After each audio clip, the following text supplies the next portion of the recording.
Good afternoon, Mr. Witness, Director, Attorney Matibag, schoolmate. Do you consider Las Canas an important witness for you? Senator Alan Peter Cayetano at Matibag nagkaharap na sa impeachment court kagahapon.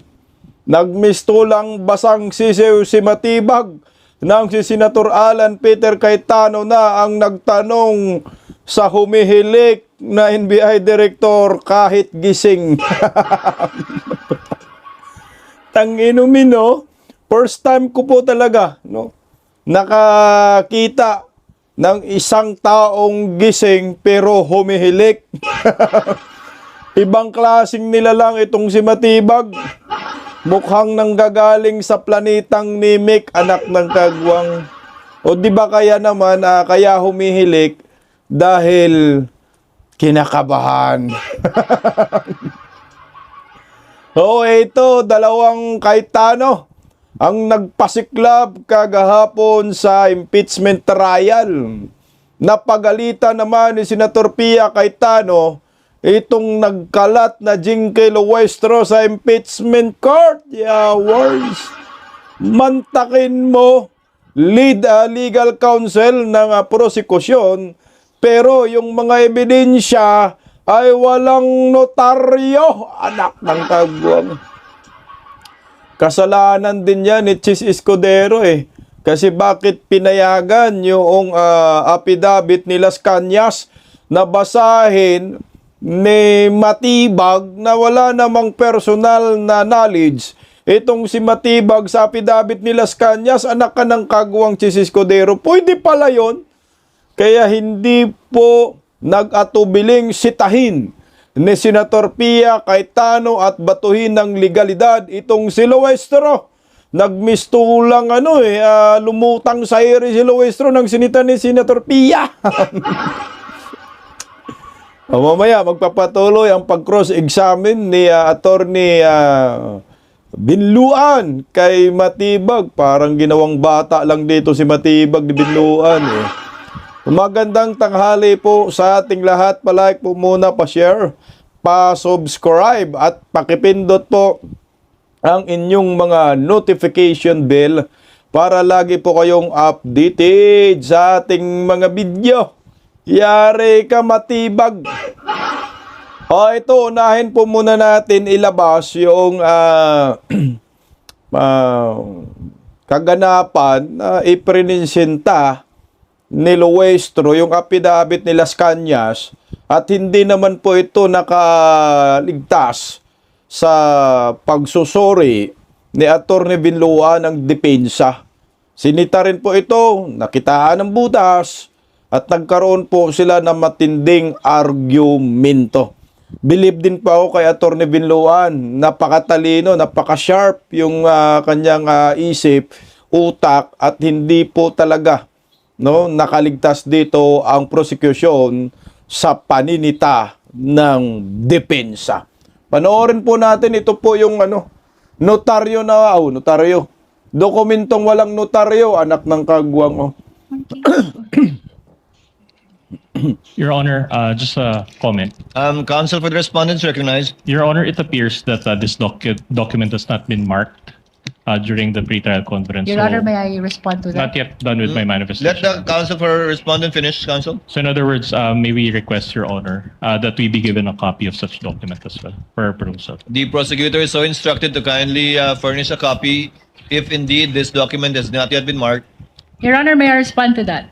Counsel may respond. The affidavit of Arturo Las Cañas has been previously marked as P-2-10-1-W, Your Honor, for the prosecution. Then I stand corrected, Your Honor, but can we still request for a copy? Nevertheless, kindly give the counsel for respondents a copy. We submit, Your Honor. Counsels rather for respondent a copy. Thank you, counsel. Part of the mark. Oh, wait. This is part. Just an additional comment, Your Honor.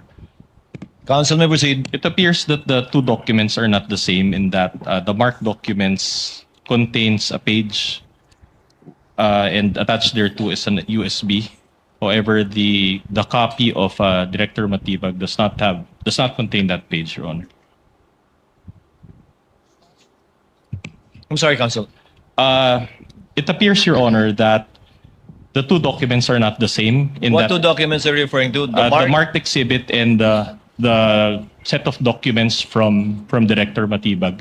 With all due respect, Your Honor, the copy that was marked contains a page with annexes, including a USB, and such page does not appear in the copy provided by Director Matibag. So the copy of Director Matibag does not contain a page with an attached USB. That's correct, Your Honor. It's incomplete. Does counsel for the prosecutors, assisting counsel for the prosecutors, or lead counsel confirm that for the record? We confirm, Your Honor. Nevertheless, the representation of the witness is that the copy is his own copy and does not pertain to the copy of the prosecution. And we will be willing, Your Honor, to use the pre-marked copy for the purpose of confirmation of the witness, Your Honor. If you have it with you, counsel, why not just use that copy?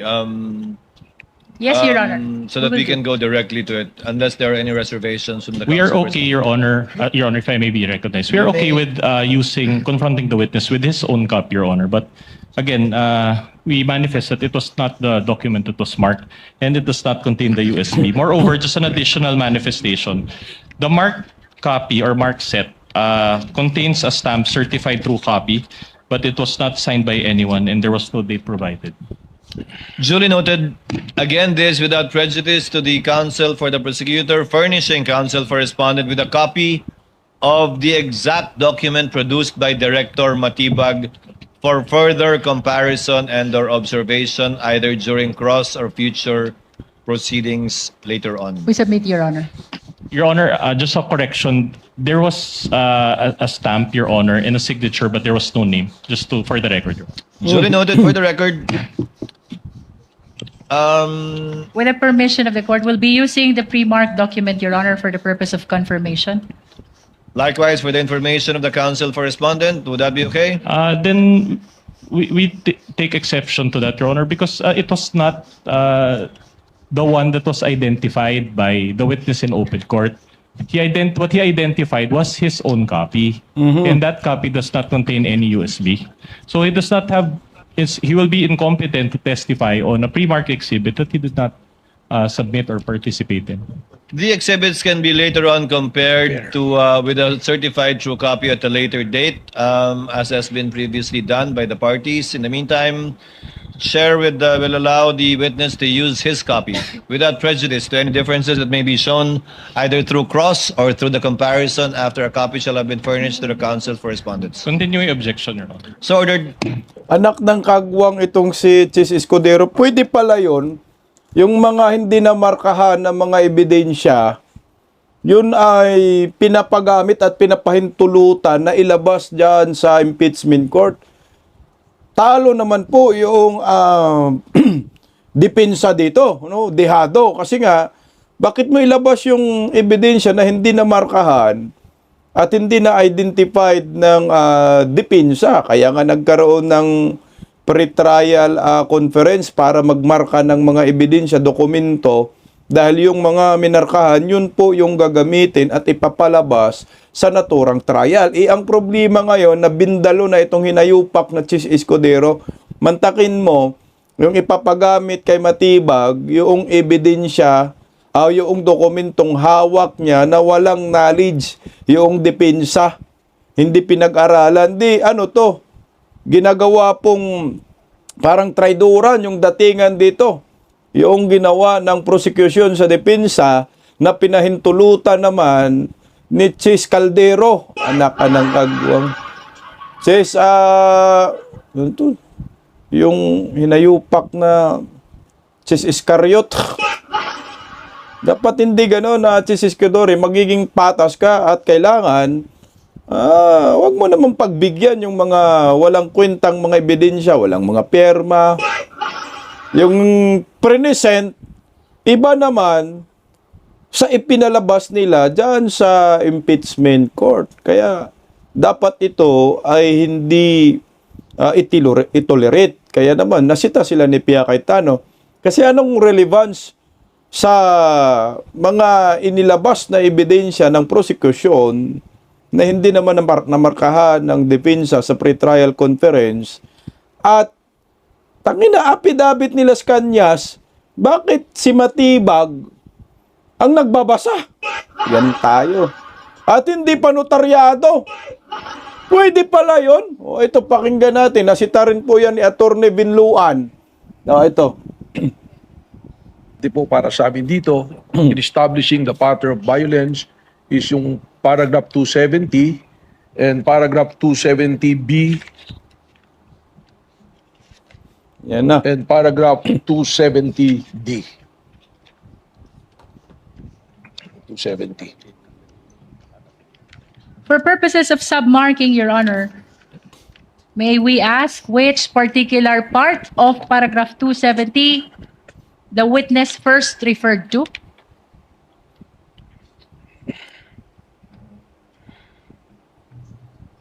Your Honor, manifestation. Counsel for respondent may proceed. All right. On Your Honor, this pertains to an affidavit of Arturo Las Cañas. And on page 186, Your Honor, of such affidavit, it appears that even the signature is not a wet signature. It's a printed copy. And there's a subscription and sworn to portion thereof, but it's not notarized at all. So this is a mere scrap of paper, Your Honor. Counsel, Your Honor, the document is being presented only to seek confirmation from the witness that he is referring to this particular document as part of the investigation of Special Task Force. We are not presenting it to prove the truthfulness of the contents of the affidavit. The question only, Your Honor, is whether or not this is the document that was part of the consideration of the Special Task Force in investigating on the threat by Just a- the President to the life of the Just a President, short Your Honor. rejoinder, Your Honor. counsel may give a rejoinder Then or we- additional manifestation. Then we will not allow this witness to build on the basis of a mere scrap of paper, Your Honor. Counsel, it was the counsel for respondent who chose this to use this copy instead of the one previously marked. That I presume is either certified true or contains a more complete signature. Then I would have to clarify, Your Honor, that it is our position. Well, it's first of all, we are not in the position to choose for this witness. But in the event that they use this document, we manifest, Your Honor, upon perusal that such document is unsigned and unnotarized, Your Honor. This is an affidavit.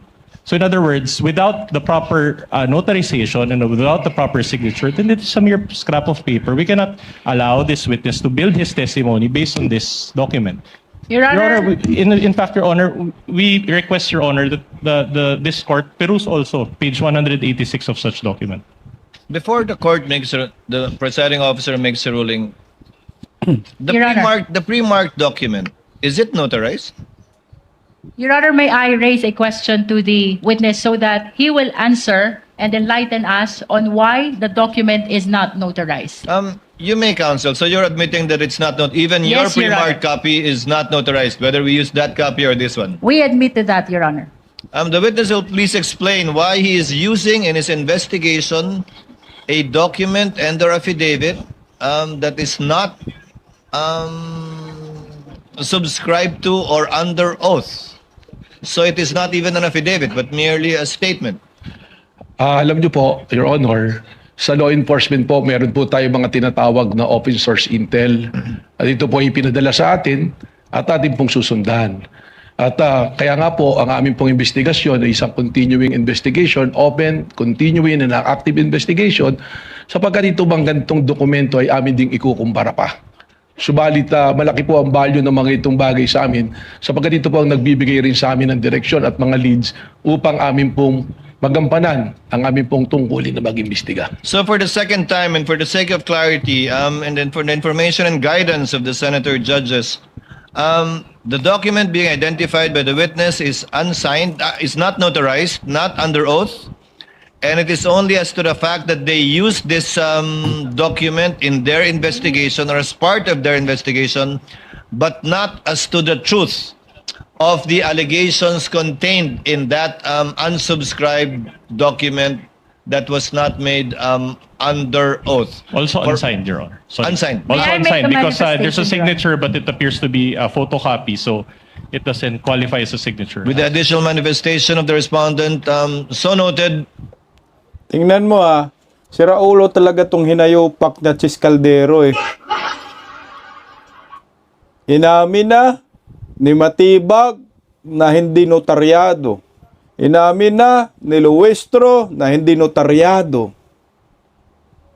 Ngayon, bakit mo pinapayagan pa rin na basahin ni Matibag yung apidabit ng hinayupak na Las Cañas? Sige nga, kung matino ba pag-iisip ni Chis Caldero dito, puta, impeachment court po ito. Hindi po pwedeng sasabihin ni Matibag, galing kasi yan sa open source eh. Kaya kailangan naming imbestigahan. Hindi ho eh. Kahit sinong tao pwedeng gumawa ng ganyan. Tama ho ba? Eh kung ipadala ko pala kay Matibag, ito yung may gawa-gawa ko ng sulat, kunyari lang, patungkol kay Bangag, nagnakaw ng mga milyon-milyon, trilyon-trilyon, totoo naman talaga. Papadala ko si Sandro, ganito yung mga nakawan nila. Walang hindi notaryado. Ibig sabihin, paniwalaan mo na ho ito, anak ng kamote. Kaya nga sabi ni Binluhan, ito ay basura. Scrap po ito. Itong apidabit na ipinapakita ni Matibag. Tingnan mo, kung napaka-double standard ng mga animal, no?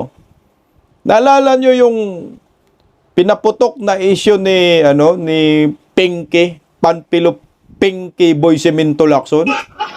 Yung kay Orly Gutesa, balikan natin konti. Tingnan mo yung kay Orly Gutesa.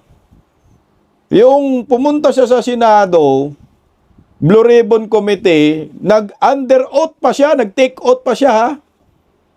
Doon sa committee ni Panpilo Lacson. Nung nakita ni Panpilo Lacson, hinanapan yung nambutas yung notaryo. Di ba ho? Kasi sabi, piki daw yung notaryo. Notaryado yun ha. Pero hinanapan pa ng butas. Yung affidavit, sworn statement ni Gutesa. Tapos nandun pa talaga si Gutesa sa Blue Ribbon Committee hearing. Hinanapan ng butas nila. Yung affidavit na yun. Yung notaryo na yun. Pinagbintangan pa si Marcolita na gawa-gawa lang daw. Pero ito, kay Las Cañas, hindi notaryado, wala si Las Cañas, at ang nagbabasa ng affidavit ay si Matibag. Pwede pala yun. Tanong ko sa iyo, Chis Escudero. Kunyari, asawa mong si Hart Evangelista. Kayo kasal. Asawa mo yan si Hart, ha? Pero pagdating sa bahay, iba pala yung katabi ni Hart sa kwarto. Pwede pala yun. Parang ito po yung nangyayari. Kailangan tayong mga nanonood maging alisto. Red flag po ito. Kasi ang purpose daw nila makabuild ng investigasyon na si Vice President Inday Sara ay yung ugali niya wild para i-connect dito sa death threat inciting to sedition nila sa Article 4. Hindi po eh. Ang layo, anak ng kagwang. Ang pinag-uusapan, pagiging vice-presidente. Tapos bigla tayong nag-backward, pagiging vice mayor ang pinag-uusapan. Kaya malabo po, no? Kaya ito dapat ay masita ng maraming Pilipino. Napakalaking mali yung ginawa ni Chis Escudero na pinayagang basahin ni Matibag ang affidavit ni Las Cañas na hindi notaryado, na hindi naman si Las Cañas si Matibag. Hindi naman si Matibag si Las Cañas. Sa bagay, pareho sila ng utak. Utak amahong. Ano yung relevance nito? Yung affidavit ni Las Cañas. Wala, paninirang puri lang din. Tina-trial by publicity lang si Vice President Inday Sara. Kung tutuusin, foul po yan. Dapat idulog po ito sa Korte Suprema na gumawa ng kababalaghan itong impeachment court na presiding officer na si Chis Caldero. Kaya naman, hindi po yan pinalampas ni Senator Pia Cayetano. Talagang nasita po dito, itong si Chis Escudero, si Luestro parang nagbasang itlog. Lumutang sa ere dito si si Luestro, ginawang bata ni Senator Pia Cayetano. Pakinggan natin itong banat ni Senator Pia Cayetano kay Luestro.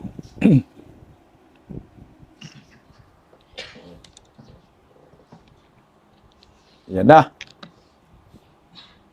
Do you consider Las Canas an important witness for you, for the prosecution? With all due respect, Your Honor, the purpose of the testimony is to present what transpired during the investigation of the Special Task Force.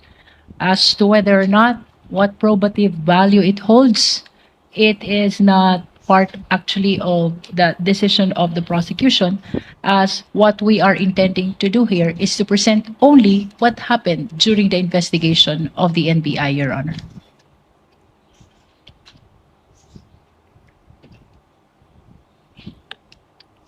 Patay Mr. ka lang. Presiding Officer, the rules of evidence are very clear. You either present a witness who provides your testimony or you present a document. And in terms of documents, Rule 132, Section 19 says there are two classes of documents, public documents and private documents. Included in public documents are documents acknowledged before a notary public.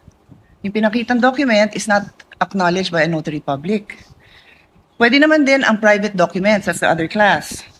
If it can be shown and authenticated in any of the following manner. The person saw the document executed or written. Nakita ba ng witness mo na sinulat yon? Nakita ba niya? Your Honor, we can... No, please answer my question. No, Your Honor. Oh, the next manner of authenticating by evidence of the genuineness of the signature or handwriting of the maker. The defense said ni walang original signature doon. Do you disagree with that? We don't, Your Honor. Okay, and the third, by other evidence showing its due execution and authenticity, did you provide? No, Your Honor. Okay, so simple lang, Mr. Presiding Officer. They're trying to prove something by showing a document that any law student, even yung mga kababayan natin na nakikinig na ngayon na ang dami ng alam sa procedure, will tell you na hindi acceptable yon. And with all due respect, katulad din nung kahapon na humingi ako ng payo sa inyo, again, I will not name names, we had a discussion in caucus na you cannot unsee what you see. You cannot unhear what you hear. So pinalabas yun. Wala akong problema na palabasin yun, pero do your job and present the proper witness and the proper documentation to do that. Do your job. I'm addressing this, Mr. Presiding Officer, to us as a body. Kasi hindi tama yun. Magdidesisyon tayo, you warn us, pero pinabayaan natin na makita yun. Minamarkahan pa, submarkings. What's the purpose of all that? May I respond, Your Honor? Not really. I don't believe because there was I already a question. answered. I already asked you the questions, and you had a chance to respond. Yes. There was no question posed, I was There's none, yes. telling the lead prosecutor. I move to my next point, Mr. Presiding Officer. Puta, nakakahiya, no? Our Harap-harapan. jurisprudence is very clear, no? A witness must be competent and credible. Di ko nababasahin lahat yung jurisprudence natin dyan dahil kompleto na yung record natin dyan. But there is also also included in our rules, Rule 132 on the rules of evidence, and I'll read it. A witness may be impeached by the party against whom he or she was called by contradictory evidence, by evidence that his or her general reputation for truth, honesty, or integrity is bad, or by evidence that he or she has made at other times statements inconsistent with his or her present testimony. So this is the rules, no? Siguro we can, well, I'm reading the rules, so we can take notice of this, that this is what our rules say, and I don't think anyone will contradict that. Again, there are lots of cases supporting this. So, Grabe, no? Tang-inumin. Harap-harapan talaga, no? Pinagalitan itong si Jinky Luestro. Sitahan to the max. Grabe yung bungad ni Senator Pia Cayetano. Gano'n ba ka-importante si Las Cañas sa'yo? Ano nang layo kasi? O sabayan pa ng... Nakita pa ng witness mo ang pagsusulat ni Las Cañas sa kanyang affidavit. Tapos sabi, ito ba ay notaryado?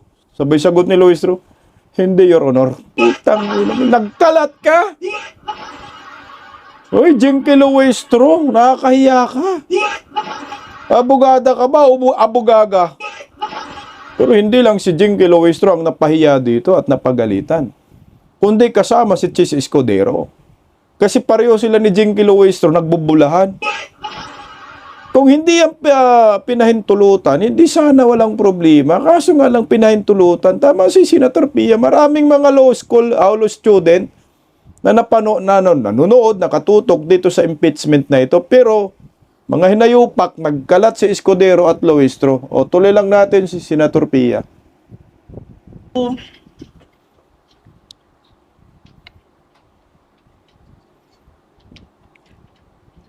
Grabe, nakakatakot si Pia, parang si Miss just want to Minchin. point out, Mr. President, that, just looking for my notes.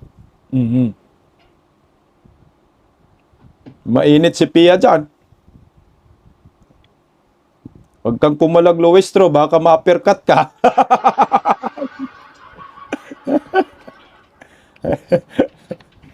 Yan o. Kala ko, ibabagsak na yung laptop kay Luistro mukha.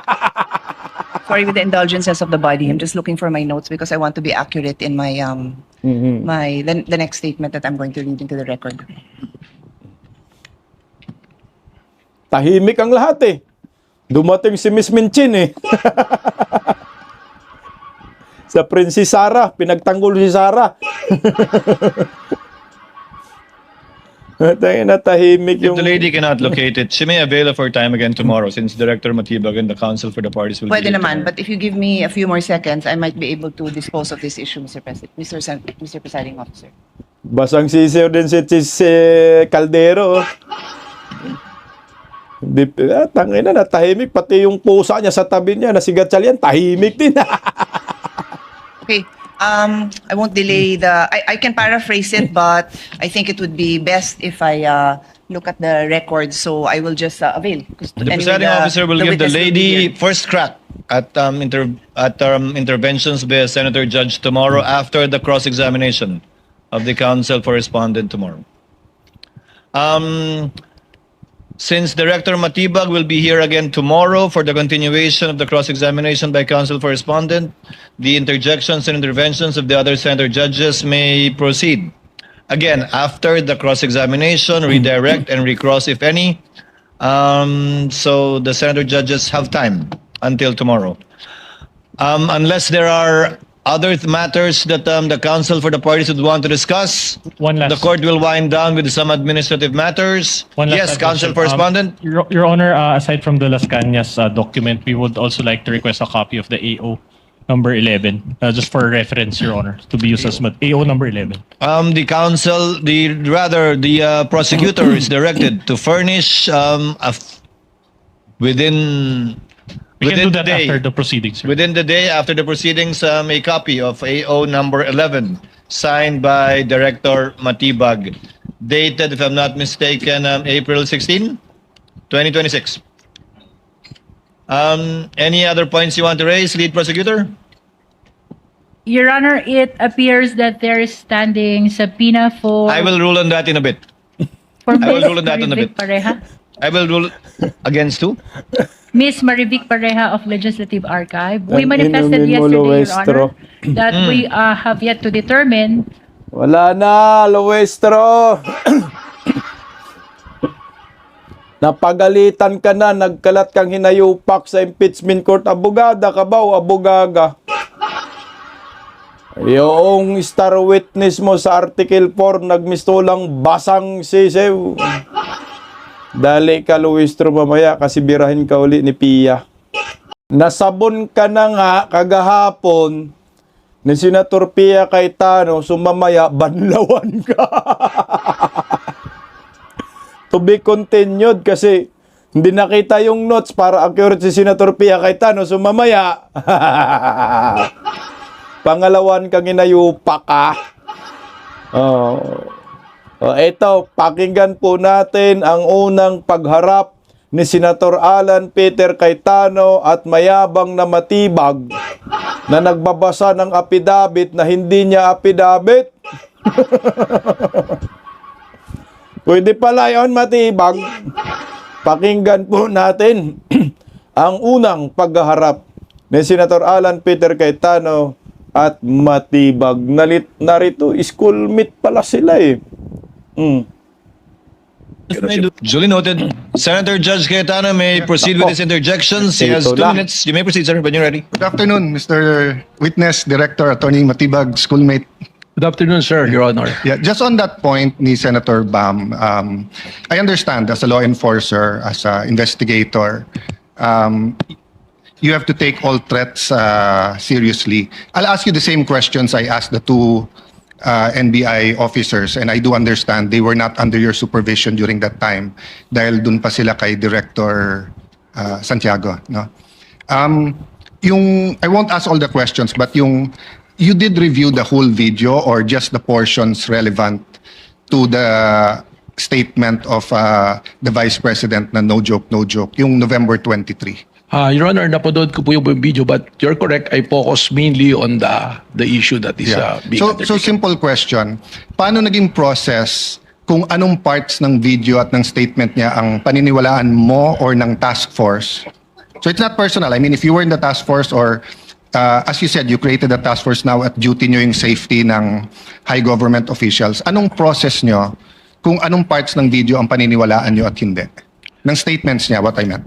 Well, ang ginawa po natin dyan, doon po mismo sa konteksto ng kanyang sinabi na humanap siya ng papatay at inutos niya na papatayin ang 3 individual at yun po ay pumayag yung papatay at sinabi pa niya no joke, doon pa lamang po ay na pong nakita yung pong ating hinahanap po na mga pwede niyang pananagutan po sa batas. Well, as an appointee of this government, as a lawyer, as an NBI director, I see your point and I get that. But what I meant is that before that statement, sabi kasi niya, kung papatayin ako, I mean, the record will bear out naman yung eksaktong sinabi niya. No? So this is my paraphrase. But ang pagkaintindi ko sa sinabi niya, kung papatayin ako, eto yung 3 papatayin mo. And ang impression ko, pinagbibintangan niya yung 3 na may plot against her.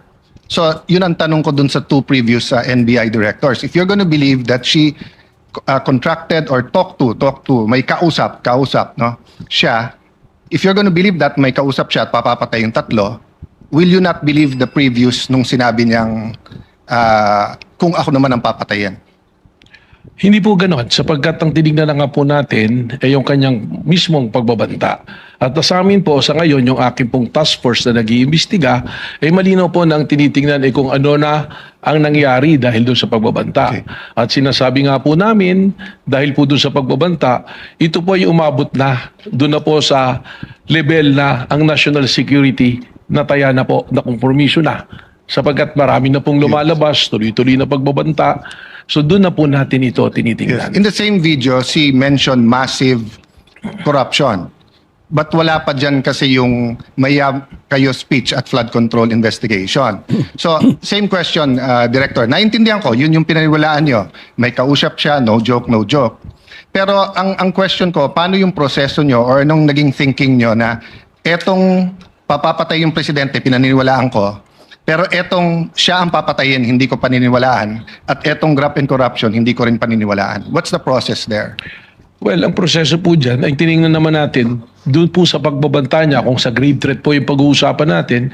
Alam naman po natin na yung threat na yan is absolute dahil nandoon naman po yung elemento Doon naman po sa sinasabi namin na tuloy-tuloy na pag-iimbestiga dahil ito nga po ay umabot na sa level lang na naapektuhan ng national security, we take into context yung mismong sinabi niya na meron siyang kinausap at yung kanyang kinausap ay pumayag.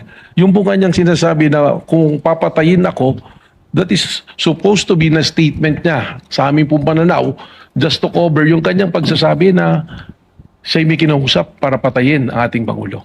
Okay. Lolo ka matibag. Talagang walang kwentang director na to, no? Bayad. Kasi nga yung asawa nakapirma rin sa impeachment, paldo rin pala eh.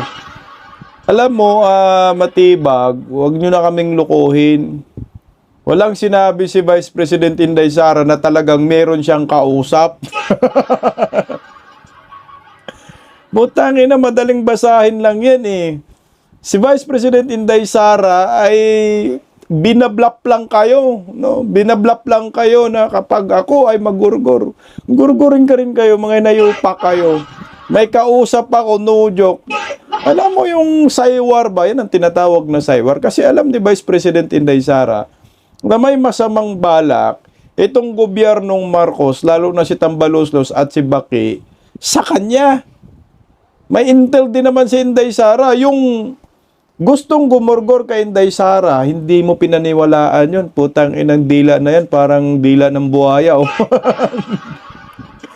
Pansin ko na ganun para si matibog. Dila ng sawa. Pero, pinaniniwalaan mo yung sinabi ni Inday Sara na kapag ako ay magurgur ay na may kinausap na ako na gurgurin sila, no joke. Pero yung nauna niyang statement, hindi nung pinaniwalaan. Kasi matibag, kung totoo talagang absolute threat yan, edi sana may nangyayari na kay Bangag, kay Lisa at saka kay Tambaloslos. Hindi nga totoo. Hindi yan absolute threat, yan ay conditional threat. Kailan ba mangyayari yung banta ni Vice President Inday Sara na gurgurin tong mga demonyong ito?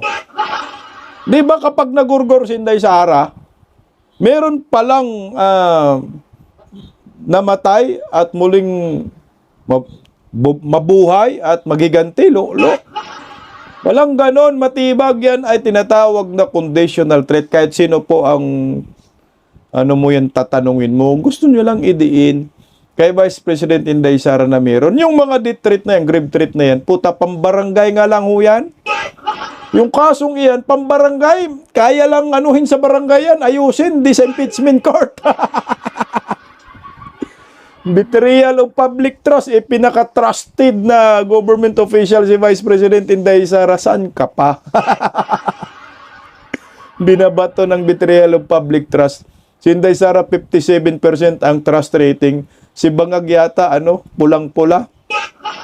Negative pang animal. Walang ganun matibag. Sabi niya na kompromiso yung sa security threat, national security threat, dahil sa sinasabi ni Inday.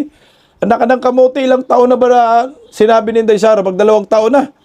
Nakompromiso ba ang security threat natin? Hanak ng kagwang, wala. May nangyari ba kay Bangag? Wala. Itang mga barbed wire dyan sa Malacanang at saka mga container ba, nakaharap eh. Nyo, malabo yung mga pinagsasabi nyo. Tuloy, Senator Alan Peter Cayetano.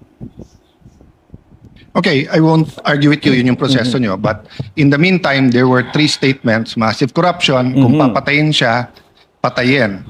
So, focusing dun sa patayin yung 3 kung papatayin siya. In the meantime, tumutuo yung yung massive corruption lumabas afterwards, di ba? So, just one other point. At the beginning of the prosecution's questions to you, and I think the defense had a question about what can you investigate. Can you repeat your answer? As the NBI director and the NBI can investigate, did you say all crimes o yung mga Lahat po ng mga pumapasok sa amin na mga krimen ay amin pong pwedeng imbestigahan, mutu proprio. Ganon din po yung mga krimen na mayroon pong nagreklamo na araw-araw na may pumupunta sa aming tanggapan para magreklamo. Ito po yung aming iniimbestigahan. At meron din pong mga iniimbestigahan kami na inutos po ng Department of Justice. And by the very nature, under the Constitution po ng Office of the Ombudsman, they can delegate the National Bureau of Investigation to So as a general rule, you can investigate any crime morto proprio. more than the investigation of the crime is also the protection of our nationals. Saka po siyempre siguraduhin na promote ang ating demokrasya, hindi nakukompromiso. Yes, but Lahat the po- investigation lang. So you can investigate any crime. Tama po. Yeah. Isn't that against the Republic Act 10867? The statute the that gives statute you of- power? The act reorganizing and modernizing the National Bureau of Investigation. Sabi dito sa inyong Section 4, the NBI shall have the following powers and functions. Undertake and investigate the detection of crimes and offenses enumerated under Section 5. Section 5, may enumeration, human trafficking cases in all airports, extrajudicial, extralegal killings committed by state security forces against media practitioners' activities, killings of justices and judges, violation of 100175, otherwise known Cyber Crime Act, Prevention Act, cases against Interagency Graft Coordinating Council and violations of the anti-dummy law. Tapos, cases involving threats, security assaults against persons of the President, Vice President, Senate President, Speaker of the House, Chief Justices. Walang congressman, senators, unlike judges lahat. Transnational crimes pursuant to existing international agreements, identification of dead victims in case of mass fatalities, incidents caused by natural disaster, and violation of commercial, economic, financial, white-collar crimes, nakadyan yung law. So, exclusive yung enumeration. Then, provided, however, if that the President or Secretary of Justice may direct the NBI to undertake investigation of any crime when public interest so requires. So, hindi ba limited ang pwede niyong imbestigahan except that ang DOJ at President ang pwede mag-atas? That's my last question. Yes. Kindly wind up. Well, Witness may answer. Yes, yung pong ating listahan na yan, tama po, nandiyan dyan. Subalit, hindi naman po sinasabi na nalilimita dyan ang aming pong pag-iimbestiga. Sapagkat malinaw po ang mandato ng NBI that we are the primary investigating body. Yun lamang nga po, merong mga kaso, kung ito po ay bumagsak na sa jurisdiction halimbawa ng PNP na kanilang iniimbestigahan, we can still help and coordinate at the same way na kung kami po ay nag-iimbestiga at ang PNP pwede rin pong tumulong Well, po sa amin. Director, if that's your interpretation, that goes against what they taught us in law school, na pag exclusive yung enumeration, you cannot add. And at the end of the enumeration of Section 5, nakalagay nga dito, however, the President and Secretary of Justice may direct you to undertake investigations of any crime.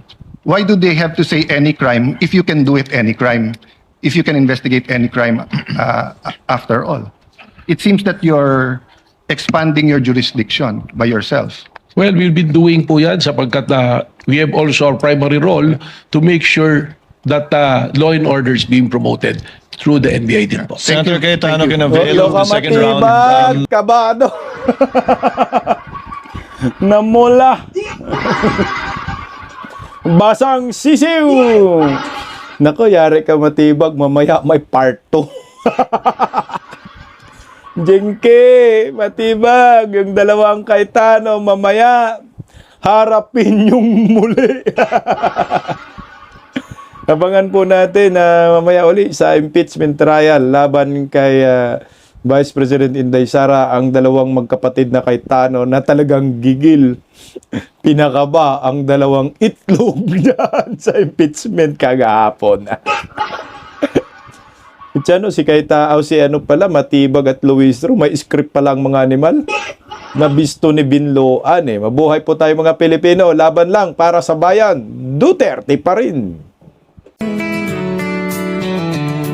Paggising sa umaga, tanghali at gabi, nakikita ko ang post niya, ang hapdi. Paano nga ba to? Di ako makatanggi. Watch ko na lang at isipin ng mabuti. Bisdak Pilipinas. Bisdak, tinig ng katotohanan. Sa bawat vlog may laban sa kasinungalingan. Mulat ang mata, gising ang masa. Bisdak Pilipinas, para sa bayan, gumigising sa diwa. Sa likod ng kamera, Matapang ang dala, walang sinasanto kung mali ang gawa. Hinay-hinay, pero palaban. Boses ng tao sa digital na labanan. Bisdak, tinig ng katotohanan. Sa bawat vlog may laban sa kasinungalingan. Mulat ang mata, gising ang masa. Bisdak Pilipinas, para sa bayan, gumigising sa diwa.